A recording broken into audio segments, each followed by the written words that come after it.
church bells softly chime in a melody sustaining. It's a long road to Canaan on Bleecker Street.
Slow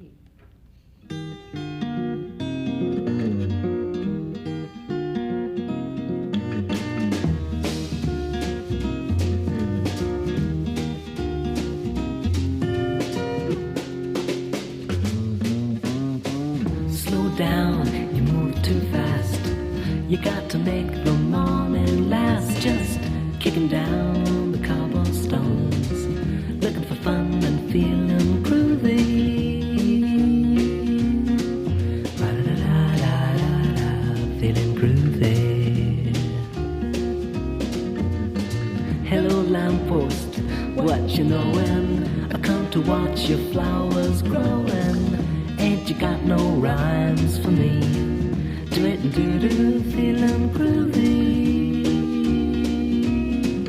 Da-da-da-da-da-da, feeling groovy. I got no deeds to do, no promises to keep. I'm dappled and drowsy and ready to sleep. Let the morning time drop all its petals on me. Life, I love you, all is groovy.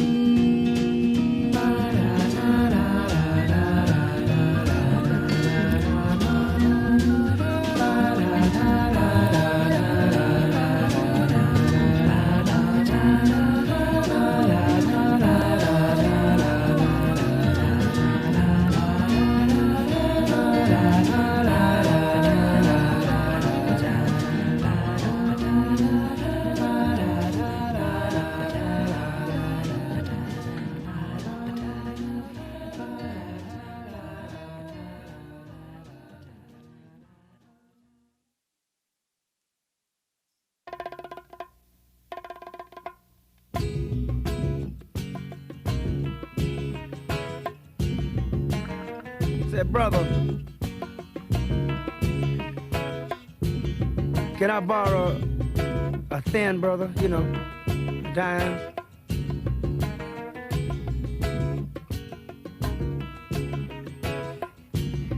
Say, sis. I sure like to have this old dime for me so I can get this cup of coffee. Cut me a snack or something. I guess I better quit trying to be hip and get on down.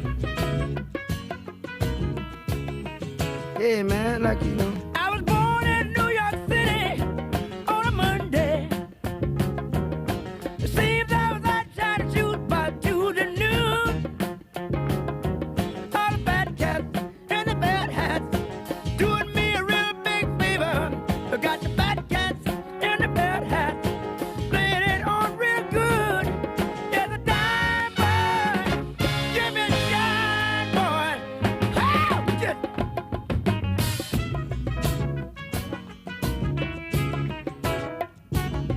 when the cold wind comes, it lives in New York City, and the streets no place to be, but there you are. So you try hard or you die hard. No one really gives a good damn. You try hard and you die hard. No one gives a damn. There's a dime boy, give me a dime boy. Turning house in New York City.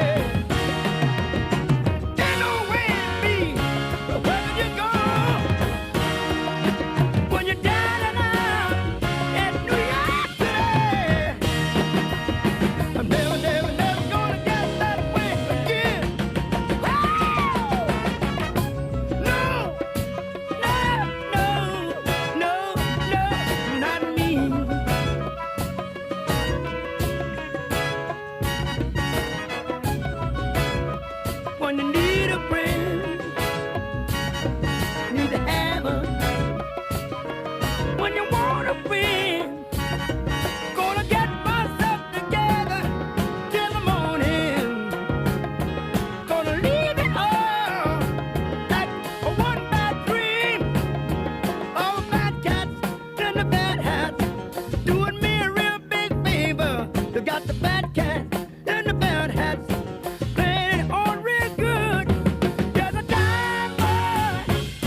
your honesty shine, shine, shine now. Lord, like it shines on me. The only living boy in New York. The only living boy in New York.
Good morning, everybody. We are going to focus today on one big topic, and it is the issue that New York City will focus on for the next few months because it really is the single biggest part of restarting New York City and moving us forward. And it's so important to millions of New Yorkers, including 1.1 million public school kids. And of course, I'm talking about the restart of New York City public schools. Look, this is the single biggest piece of the equation. 1.1 million kids, millions of parents and family members who want to see their kids educated the best way possible, and that means in-person learning. Of course, everyone is focused on health and safety first. We're going to talk about that today, how the first focus will be on health and safety while maintaining a constant understanding that the best way to educate our kids is in the classroom. And the fact that so many other parts of a restart will key off of the reopening of our schools. I've heard from community members, I've heard from people in the business community, civic groups, clergy all over the city, the same message. Everyone's looking to the public school system to indicate the bigger direction of New York City. So we have an obligation first and foremost to our kids and our families, but also to the whole city to work hard now to be ready for September.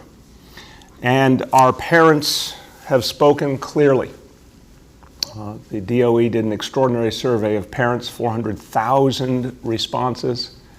75% of our parents said they want their kids back in the school buildings getting the very best education. And we need to listen to the voices of our parents as we plan, as we prepare, as we think about what they are saying about the people they know best, their own children, but also what they're saying about their own lives. So many New Yorkers desperately need to get back to work. And for a lot of people, that means they have to get back to a workplace. And they need to know that their kids will be safe and secure and getting a chance to be educated much more deeply. So parents want this for their children, and they want this so they can restore their livelihoods for their families. Parents are speaking loudly and clearly, but everyone understands whatever we do has to be first and foremost seen through the prism of health and safety. So everything we do will be with a very high bar related to health and safety. The Chancellor will talk more about that in a moment. We're going to move forward according to the data, according to the science. We're going to work closely every step of the way with the state of New York to make the best decision for our children, for our families, for our city. We're going to watch to see what the data tells us. We're going to put every precaution in place, test to make sure it's working. And as we've said many times, things can change along the way. And that's a hard thing for all of us to take in, but it's true. The healthcare situation in this city in March and April was one thing. It's been very different, thank God, in June into July. So much better. We have to keep making it better. And we have to keep aware of what's happening all around us in the country and make sure that the decisions we are made are based on objective fact, and that can change at any given time, and we have to be able to move with those changes. But it depends on starting now. Opening of schools, a little over 2 months away, a lot to be done. This morning I had the honor of speaking to our principals and to educators who are doing so much work right now to get our school system ready for September, and I thank them for their extraordinary work. But I know this is the most challenging task that any principals, any educators have faced in the history of New York City public schools, trying to get ready for so many different eventualities and get it right from the beginning. So here's what we can tell you. One thing we know for sure, and the math just makes it clear, when you think about health first, you think about social distancing. When you think about social distancing, you need more space. You're going to have fewer kids in a classroom, fewer kids in a school building. So you're not going to be able, with certain exceptions, most schools will not be able to have all their kids in school at the same time. And schools that are historically overcrowded will really particularly struggle because they're only going to be able to use so much space. Remember, 6 feet needed around each child. So when we know that health and safety means social distancing, therefore we have to use a lot more space for fewer kids, it makes very clear the approach we will use is blended learning. And blended learning simply means at some points in the week, you're learning in person in the classroom. At other points in the week, you're learning remotely. And we all know remote learning is not perfect, but we've also seen a lot of kids benefit greatly from it during these last months. And we know we'll be able to do it even better in the months ahead. Now, to make it really simple for everyday parents, and I was a public school parent in New York City public schools, I know parents want clear, straightforward information.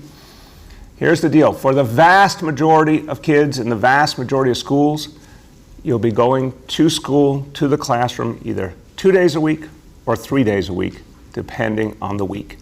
Again, certain other schools will have exceptional dynamics. We can talk about that as well. But for the vast majority of kids, a typical week, 2 or 3 days in the classroom, in the school, the other days remote learning. Of course, we understand some families will choose remote learning as the only option. The chancellor will speak to that, and they have every right to do that, and we'll be ready. But basically, this blended model, this kind of split schedule model, is what we can do under current conditions. And then let's hope and pray science helps us out with the vaccine, with a cure, treatment, the things that will allow us to go farther. So we know that our educators have had to adapt intensely in recent months. They've done an amazing job. We know they're up to this challenge as well. But let's go back to the point that I've talked about, the chancellor's talked about before. It has to be the greatest school year in New York City history. And that's not just words, that's the truth. It has to be a year where really extraordinary things happen, where we help kids who are coming back from so much, where we work with different models and make them work together, where we recognize that we can find some good even amidst a crisis. Fewer kids in a classroom. Well, in some ways, that could be something we take positive advantage of. Teachers will be able to spend more time with kids when they have fewer kids to reach. Online learning has been really fantastic for certain students, and it's given all students more flexibility. And it's a way to help kids learn at their own pace in different times of the day, not just during the hours of the school day. So there's a lot we can do with online learning that we couldn't do before. We have to look at this as a challenge, but one that we can also find good in and possibility in. And we're going to ask everyone to reach and really reach deep to serve our kids. And now to tell you more about what this will look like, our Chancellor, Richard Carranza. Thank you, Mr. Mayor. So last week we announced a series of health and safety measures that we will be implementing this fall. For example, requiring face masks for students and staff, increasing access to hand washing and sanitizers, and continuing to maintain physical distancing. As a quick reminder, schools will be supplied with additional cleaning supplies, including hand sanitizers and disinfectant wipes and PPE. DOE Central will provide all of this. It will not come out of individual school budgets. Our buildings will be deep cleaned on a nightly basis with electrostatic disinfectant sprayers, and HVAC systems are being upgraded as we speak to ensure better ventilation in all of our schools. We will also provide staff with the training that they need to keep themselves and our students safe. We also will be implementing social distancing requirements, and these include fewer students in each classroom, the use of large spaces for classes, for example, cafeterias, auditoriums, gymnasiums, in some cases enclosed outdoor spaces. Updated entry and exit and hallway layouts to reduce contact. We are working with our school construction authority, our community partners, to identify non-DOE space that could possibly be used as well. So, let me talk a little bit more detail about our split schedule models that we rolled out with our principals this morning. And I have to thank, and I want to thank all of our principals and teachers and support staff, including our paraprofessionals, but including as well our student nutrition workers, our school safety agents, our custodians, who all had a voice in developing these plans. We know that we cannot maintain proper physical distancing and have 100% of our students in school buildings 5 days a week. It's just geographically, physically not possible. Health and safety requires us to have fewer students in the building at the same time. So for the 2020-21 school year, it will look different. Let me be clear, New York City students will be learning 5 days a week, whether it's in person or at home. Here's what will be different. Students will return in September in either a blended learning model or a fully remote learning model if they so choose. Blended learning means students will be taught on-site in school for part of the week and will attend school remotely on the other days of the week. Over the past several months, we've worked with many stakeholders, including our principals, and we've surveyed families and students, as Mayor de Blasio has mentioned, to develop scheduling models that can accommodate limited in-person attendance and enhanced health and safety measures.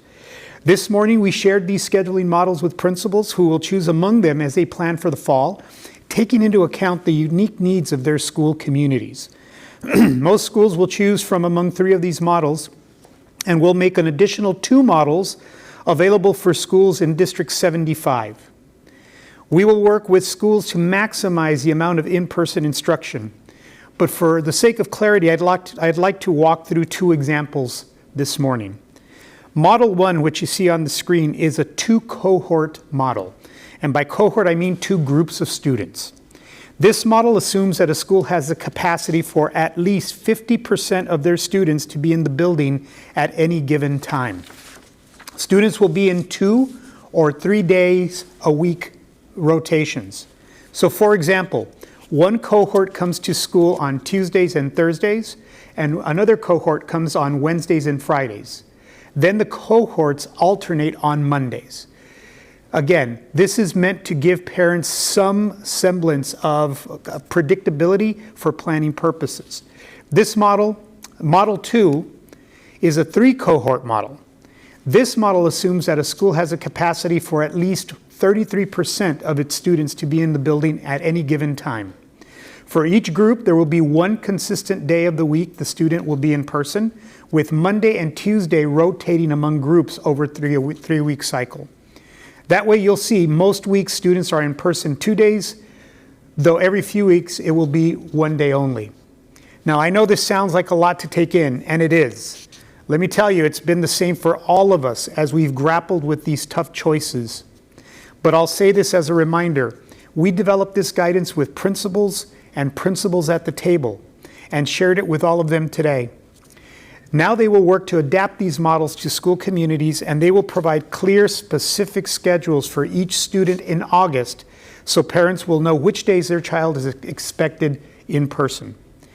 This is very new and different, and I know it's no one's first choice, but we need to do it to maintain the health and safety of our school communities. And I know that we'll make this into our new approach of learning over time, and we will be there to support you. We also know that there are families who do not feel comfortable going back to school buildings in the fall. We heard you loud and clear. These families can choose all remote learning for their child, and will be specific periods in the school year during which remote-only families may elect to transition back to in-person learning. Now, our next slide. Equitable education is now more important than ever. The COVID-19 crisis has not disrupted our vision of equity and excellence. We are laser focused on developing and delivering a high quality education for every student this fall. Our approach remains the same. We set a high bar for every student, no matter who they are, and that's excellence. And we give every student the support they need to meet that bar. That's equity. And it will look different for every child, especially in a time of crisis. We recognize and honor the significant trauma that our students, staff, and city have experienced over the past several months. We will return to quote-unquote normal. It is important to make space for these experiences in the new normal and recognize that our new normal is not what any of us have been used to. Teachers, staff, students must all have time and the supports they need to reacclimate to school and adapt to these necessary changes. Social-emotional learning and trauma-informed care will be integrated into school programming throughout the school year, and all schools will prioritize mental health supports. In-person services will be offered to students with IEPs who opt to receive them to the greatest extent possible. And multilingual learners will receive an instructional program that ensures continued progress in language development and the areas of knowledge. Now, I know this is a lot, and there will be additional guidance coming out to families to process this information and plan for the year ahead. As the mayor has stated, we have to be ready for anything, and that means the guidance could change from the state, from health experts, we will need to adapt. And our commitment to you is that we will keep you informed every step of the way. Today we will launch the Return to School 2020 webpage, which we will update on a regular basis with the latest information, including dates, timelines, and all the latest information you need as we return to school this September. Excuse me. Throughout the summer, we will continue to engage with families, students, and community leaders, both centrally through the DOE and within each school community. We will host a series of family and student information sessions to answer any questions or concerns that families may have. The first of these sessions will be held July 16th. Principals will also hold parent meetings in July to discuss their individual school schedules and needs. We will continue, next slide please. We will continue to update our plans over the course of the summer. And here are a few key dates that are coming up that I will highlight, especially for parents and families. July 15th, the parent portal opens for families to sign up for fully remote instruction. July 16th will be the first virtual family information center. And August 7th is the deadline for families to choose fully remote instruction. Remember, families will be allowed to transition back into in-person instruction on a quarterly basis. Families can opt for fully remote at any time. As we have said before, the 2020 school year will be like no other that we've experienced. But I know that together, we will make it work for the 1.1 million students that are counting on us. Our city has been to hell and back. We do not want to return to that. So we are going to make sure that our schools are safe for our families, for our students, and for our staff. And we are counting on all of you to work with us as we accomplish that goal of getting our students back in school. Mr. Mayor, thank you for this opportunity, and I'm passing it back to you. Thank you so much, Chancellor. And Chancellor, you have worked really, really hard, and your team has worked really, really hard. And I want to thank you. It's been an extraordinarily difficult circumstance, but what we've seen from this Chancellor, from the leadership of the DOE, from all our educators, they kept fighting through, making things happen, created remote learning out of nowhere, gave kids something positive even amidst this crisis, and are doing extraordinary work now to get us ready for September. So thank you, Chancellor, to you and all the good folks who work with you. Now, everyone, let's just go over the indicators for the day. First, the daily number of people admitted to hospitals for suspected COVID-19. That threshold is 200. Today's report, 65 patients. Number two, daily number of people in health and hospitals ICUs, threshold of 375. Today's report, 299 patients. And the most important one, percentage of people tested citywide positive for COVID-19, threshold of 15%. Today's report, 1%. Again, that is the lowest we have ever been at. So we see in these indicators hope and the hard work that all of you have done paying off. But this is the kind of data we're going to be watching every day as we make smart decisions about the future of our city and the future of our schools. A few words in Spanish. Sabemos que nuestras familias están listas para que sus niños vuelvan a la escuela. Es tarea nuestra cuidarlos cuando lo hagan. Algunos días de la semana, los estudiantes volverán a la escuela. Otros aprenderán desde casa. Así podemos estar seguros de que todos los estudiantes podrán tener clases en persona. Nuestras escuelas se verán diferentes, pero será una oportunidad para mejorar las vidas de nuestros jóvenes. With that, let's turn to our colleagues in the media, and please let me know the name and outlet of each journalist. We'll now begin our Q&A. As a reminder, we're also joined by Chancellor Carranza and Senior Advisor Dr. Jay Varma. First question today goes to Jillian Jorgensen from New York One. Hi, Mayor. Thanks for taking my question. My first question is, will this require extra teachers? One concern that I've heard is that as you spread kids across more rooms, teacher can only be in one room at a time, and that this might require extra teachers. And if so, how do you plan to make that happen, considering the hiring freeze, save for the ATR, and President Trump indicating on Twitter today that it doesn't look like there's going to be a lot of extra federal cash flowing to cities as he's threatening to withhold money for districts that don't fully open? Yeah, Jillian, we've learned, first of all, that the president seems to change his mind every day or two, and what he does doesn't really have a lot of bearing here. We need, obviously, the Congress to act on the stimulus. And the president's voice would be very helpful moving a stimulus, but so far he's been incoherent on this topic. But in the meantime, we have an extraordinary team at the DOE that's going to do everything they can with the resources they have. We have to be very, very creative. There's no question about it. But I think the most important thing to recognize is our educators are showing extraordinary creativity and flexibility and are going to do everything we can to reach every child. Chancellor, you want to add? Sure. Hi, Jillian.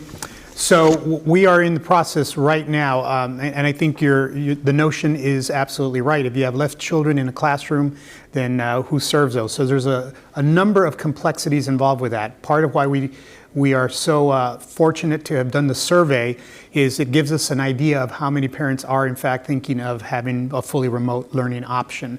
That obviously impacts how many students will be in person. In addition, we are in the process of right now identifying every single person in the DOE that is not currently in a classroom as a teacher but has an underlying pedagogical credential, and identifying the critical work that we're doing because some of those people might end up in classrooms. So again, it's looking from within as well as part of the ATR. We also have, and we've seen them step up and do a tremendous service over these last few months, a number of substitutes who have been staffing our rec centers and doing a phenomenal job. So we're counting on them as well, but we're taking a holistic look at making sure everyone that has a teaching credential that can be in a classroom will do that if we need them to do that based on the numbers of students back in school and in person. Go ahead, Jillian.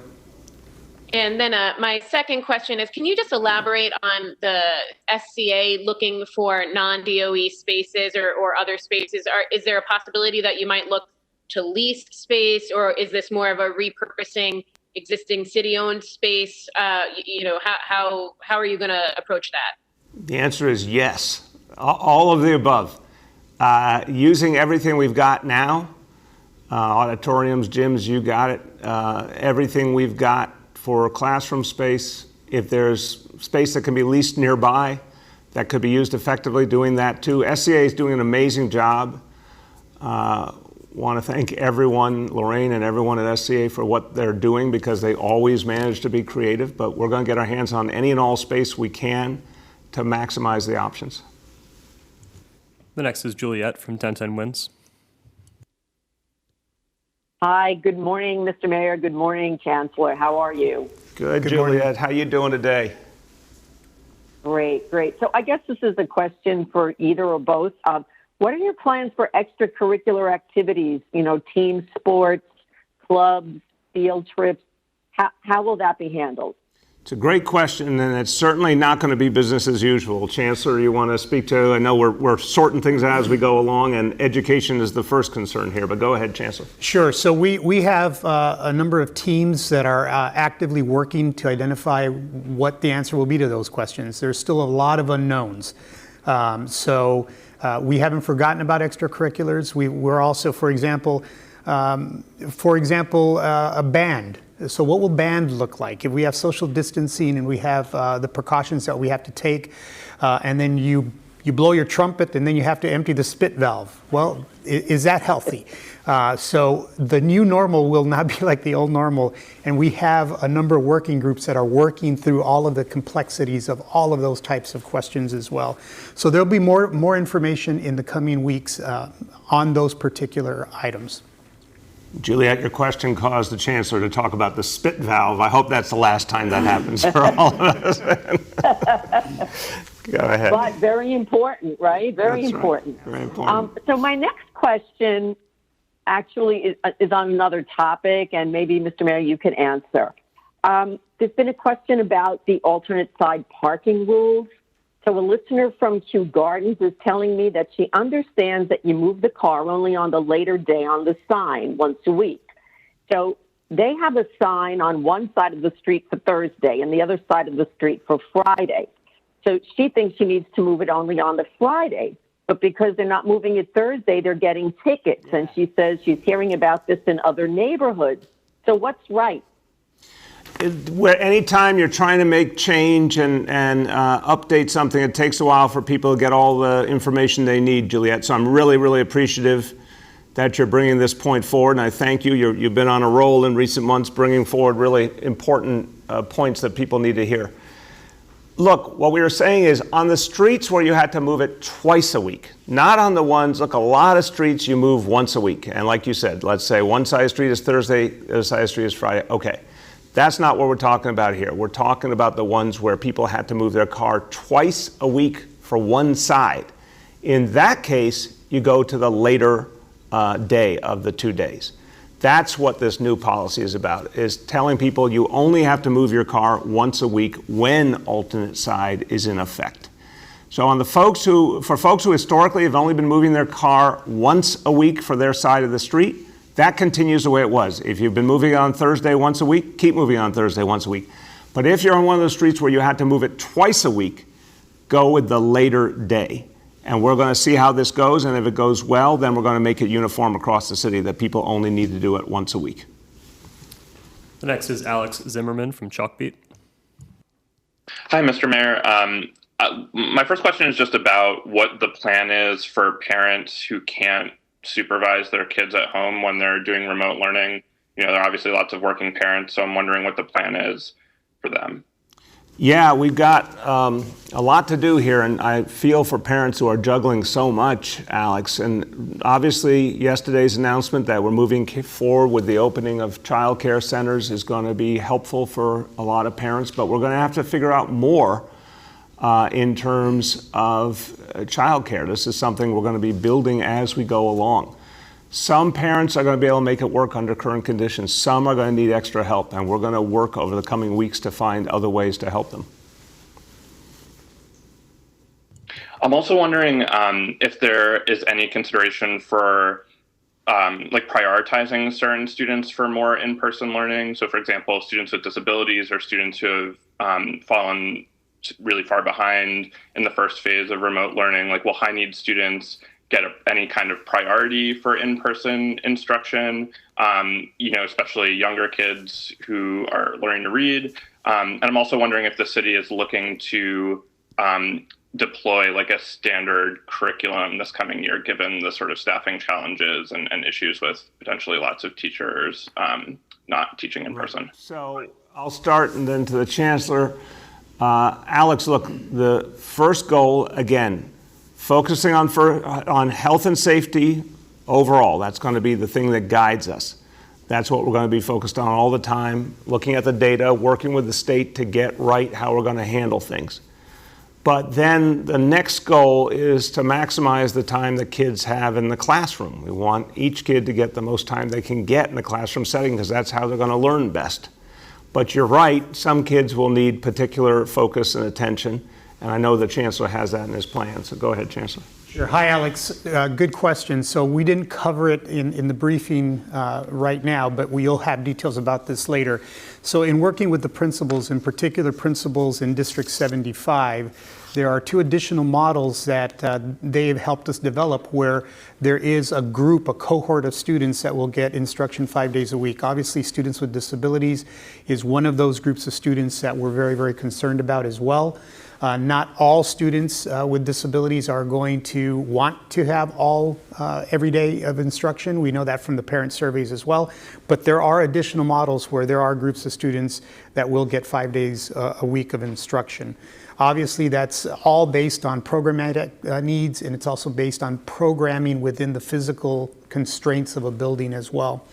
In addition to that, we're trying to be very, very clear about what additional supports are needed for students. So for example, we obviously think of students with disabilities, very, very attuned to what they need, but students that are multilingual learners could also fall into that category. We also have students in temporary housing that we see as students that need additional support as well. Again, as the mayor has mentioned, our goal is to have as many students in person as much of the time as possible, and that's what we're trying to strike that balance. We know, and Listen, I just want to say to parents out there, this has been a very difficult time for parents. We are very sensitive to this. As a parent myself, I can empathize with how difficult this has been. But again, we can make up learning for students. We cannot bring a student back who is infected and passes away. So health and safety will continue to be paramount for us as we move forward. Go ahead. The next is Andrew Siff from NBC. Hi, good morning, everyone. My first question has to do with face coverings. If you can clarify, we know that in some European countries that have reopened schools, the kids only need to wear face coverings when they're in the corridor between classes or moving from one place to another. But we've heard that here they have to keep their face covering on even in the classroom. Can you clarify what the policy is and whether it's mandatory for all kids to wear face coverings at all times? Yeah, Chance will go into detail, Andrew, but the goal is maximum use of face coverings. Look, face coverings has been one of the success stories in this crisis. It's really been a high impact strategy. We do know for some kids there might be particular conditions that make it hard for them to use a face covering. We'll obviously have exceptions, but the goal is to use face coverings to the maximum. Go ahead, Chance. Yeah, so it's a great question. Our planning and our guidance has been that students will keep face coverings on, adults will keep face coverings on, and we've seen the success here in New York City. I will tell you that even in our rec centers, I visited rec centers, everyone has a face covering. Even our youngest children have face coverings. So that is part of the guidance, and that is part of the safety requirements that we will be enforcing. Go ahead, Andrew. Okay, my second question, Mayor, you did say that you're working in concert with the state, but in the past when you've said things like schools will do this or schools will reopen, the governor has followed up by saying, well, that's his opinion. I'm wondering, how confident are you that you can actually implement this model?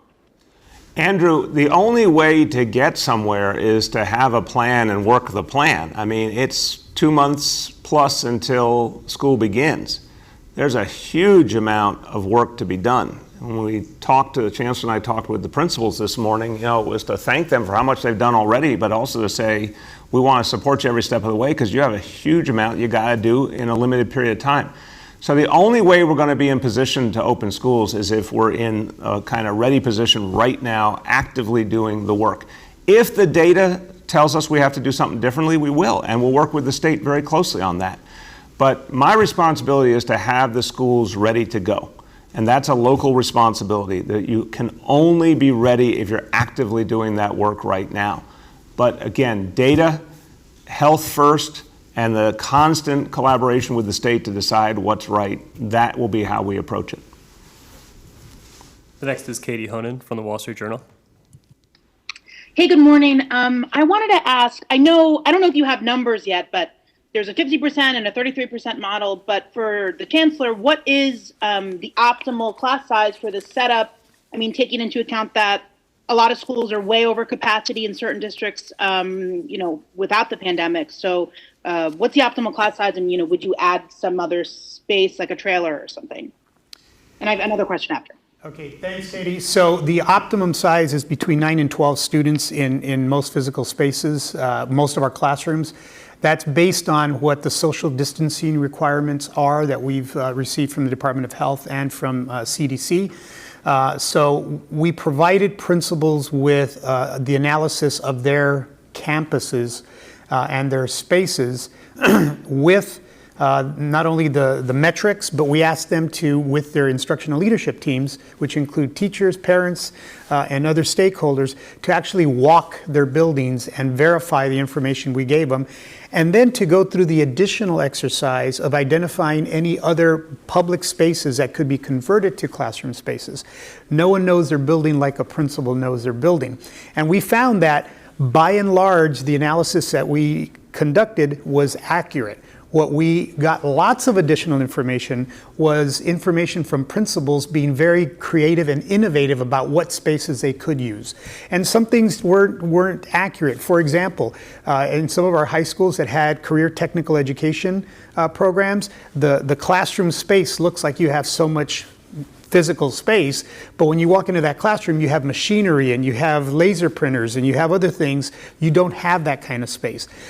So again, it's going to look different, and that's why we've given 2 to 3 models that I've recommended based on all of the data to principals to try on for size, and we've created a process for principals to give us feedback if it doesn't work, what their process would be as well. But the optimum size is 9 to 12 students.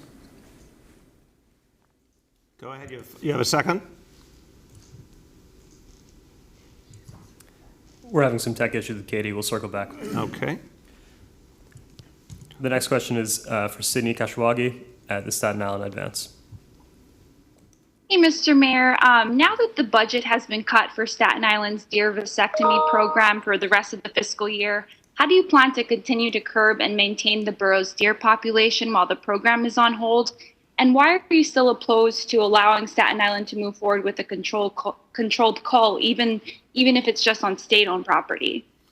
Yeah, Sydney, as you know, there's been a host of issues, concerns from the state, concerns about the safety of people in surrounding areas. Again, we have to find a way to keep addressing the deer issue while dealing with really difficult constraints in our budget. So I'll come back to you with more of the specifics of how we're going to approach it, but it's something we've made progress on over the years with a smart strategy. We're going to have to keep finding a way to do it. And why did you hold off? I have a second question. Why did you hold off on signing the package of police reform legislation yesterday? NYPD brass have said this week that they want changes, particularly to the chokehold bill. So was that the reason why you held off on signing the legislation? And is City Hall trying to make changes to the chokehold bill before you sign the package of legislation? No, Sydney, we're going to be doing a signing ceremony next week. We'll circle back to Katie Honan. I'm sorry, we're still having tech issues with Katie. We'll get back to you. The next, and we've time for 2 more after this, is Nolan from the Post. Nolan? We're still having tech issues. Oh, here we go. There you go. Is it working now? Yeah, how you doing, Nolan? I'm all right. 2 sets of questions. First, about the announcement today. 1, will there be any live teaching requirements for teachers conducting classes online, given the significant number of complaints about that this semester? 2, this has been brought up. No, this is sort of all regarding the announcement, if I could. Yeah, Nolan, hold on. That's a question. Do you want him to answer it, and then you'll come back for your follow? And why don't we have him answer the first one? Go ahead, Chancellor. Okay, sure. Sure. Hi, Nolan. So there is live teaching that we've required this summer for summer school. We've worked very closely with U of T and CSA on this issue, and we're planning on continuing that as we go into the fall. We're in the process of working out what that's going to look like. Obviously, we don't want students or adults sitting in front of a computer screen for 8 hours a day. So again, it's not only the live instruction portion of the question, but it's also the health and safety portion of the question and the social-emotional learning part of that question as well. But we have heard parent voices, and we are already implementing that this summer for summer school. Go ahead, Nolan. Mr. Mayor, to the shooting surge here in the city, you talked about it a bit yesterday. June was the most violent June in the city in the last 20 years. It was followed by an especially violent 4th of July when it comes to shootings. Harlem has been hard hit. Grand Concourse in the Bronx has been hard hit. They saw 17 shootings there last month, up from just 4. In Brownsville, shootings were up 240% last month. In Crown Heights, there were 8 shootings last month, up from just 1. Our SHAC reporters again say that they've not been told of any sort of coherent, comprehensive plan to put a kibosh on the violence. Typically, in crime surges like this in the past, there would have been a big press conference put together by the NYPD and City Hall to roll out such a plan. So again, where is the plan, and what are you doing to ensure that this weekend in Crown Heights and in Brownsville and in Grand Concourse and in Harlem isn't a repeat of the last many weekends? Yeah, Nolan, again, I don't know what the reporters that you're talking about are saying, but I know what the NYPD is doing. We announced several different pieces of a strategy to move officers, deploy them from other responsibilities out to patrol in the communities that need it the most. There's unquestionably, we've seen it time and again, the ability of NYPD using precision policing to focus on where the problems are. We're dealing with an unprecedented reality. This is not business as usual, and it's all underlined by all the problems created by the pandemic and the absence of the functioning court system. But the NYPD continues to move resources where they're needed and come up with new strategies. So it's different from past years because we're dealing with a much greater challenge, but we will beat it back. The next question is Matt Chase, and we'll get back to Katie for one more try afterwards. Hey, good morning, all. For Chancellor Carranza, to what extent will there be provisions for DOE personnel who either can't work in person, say because they have a compromised immune system, or just who don't feel safe for doing so? And regarding students, how do you punish or sanction or educate students who are, first graders, second graders, who just won't wear a mask, take it off their face? And then I have a second question. Well, that's two questions, my friend, so we're going to do those two. Okay, yeah. Well then. Matt, come on, my man. You know the difference between two questions. I just want to ask you about the homeless LGBTQ population as well, if I can, after you answer those. Just respectfully, you did two questions, so we'll come back on that another time. Go ahead. Yeah, so they're good questions. So the first question about enforcing masks, enforcement I think is the wrong word to use. It's about education. So we will be educating students. As I mentioned before, we've done this already in our rec centers where students are wearing their masks. They understand it's a matter of public safety. It's a matter of their safety. So there'll be a lot of education. There'll be a lot of restorative ways of helping students to understand why it's important to wear the mask. So it'll be redirection and it'll be education. We are not talking about punishing kids. We want to make sure it's an educationally sound approach, and it's going to be a lot of encouragement. Now, the second question having to do with staff, we are also launching in the coming weeks a portal and a process where all of our staff can apply for an accommodation based on any underlying medical conditions that they may have that may make it difficult for in-person learning. So there will be a process where they will apply, and then it'll be reviewed, and then it'll be granted. It's important to understand that someone that applies for an accommodation is still working.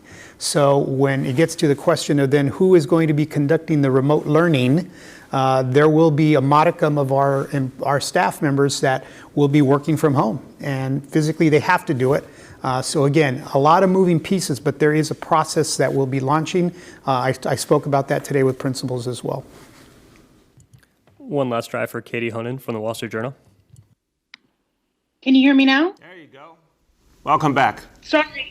Sorry, my Wi-Fi is so sick of me being around, it just shut down. But my second question was just what's the plan for schools that co-locate and particularly charter schools? Have you discussed this sort of plan? If you have a charter co-locating in a public school, will they abide by the same cohort and the same in-person and remote and classroom size? Thank you. Thank you, Katie. I'll turn to the Chancellor with just saying everybody has to focus. It doesn't matter what kind of school, obviously. Everybody's got to focus on health and safety first. Those social distancing rules just require to keep the classroom size very limited. So again, one of the things that I want everyone to understand, even though we know 75% of parents want to have their kids back in the classroom and we want to accommodate them to the maximum extent possible, it will always be done within social distancing rules, and that's going to be the math that sort of creates the physical limitation. Go ahead, Chancellor. Yeah, thanks, Katie. So absolutely, in schools that are co-located in DOE buildings with charter schools, the same safety measures will be in effect. Again, this is about children. So we have a very hardworking team that works with our charter partners that is already socializing what these guidelines look like. There's going to be a series of working groups. Again, I think the key is going to be our principals, because our principals in co-located buildings already do an extraordinary amount of co-planning and programming with their charter colleagues. So again, it's important that we're supporting the principals as they're working through some some of these details. For example, one-way hallways. How do you determine which hallway and which way is it going and which way is it coming back? A lot of those little details will really happen at the school site level, but our direction is going to be that safety is universal for everyone. Thank you very much, Chancellor. We'll just conclude with this point that, look, our kids have been through so much. I've talked about it, the Chancellor's talked about it. We really feel for the children of New York City. And they've had to deal with something that no previous generation has dealt with. Imagine if you're a young person trying to make sense of the world, the amount of confusion, the amount of pain, the amount of trauma that's been around them. We owe it to them to get it right going forward, to keep everyone safe first and foremost, but try to give them some hope, try and give them some possibility again. These kids, they're going to inherit New York City. So we have to prepare them for their lives ahead. And the best way to do that is in person, to let our educators do what they do best. And our kids need to know that we're going to be there for them. So we're going to move heaven and earth to be ready for September, always with the safety as the first priority, but knowing that our kids need that boost, they need that hope so they can move forward. Thank you, everybody.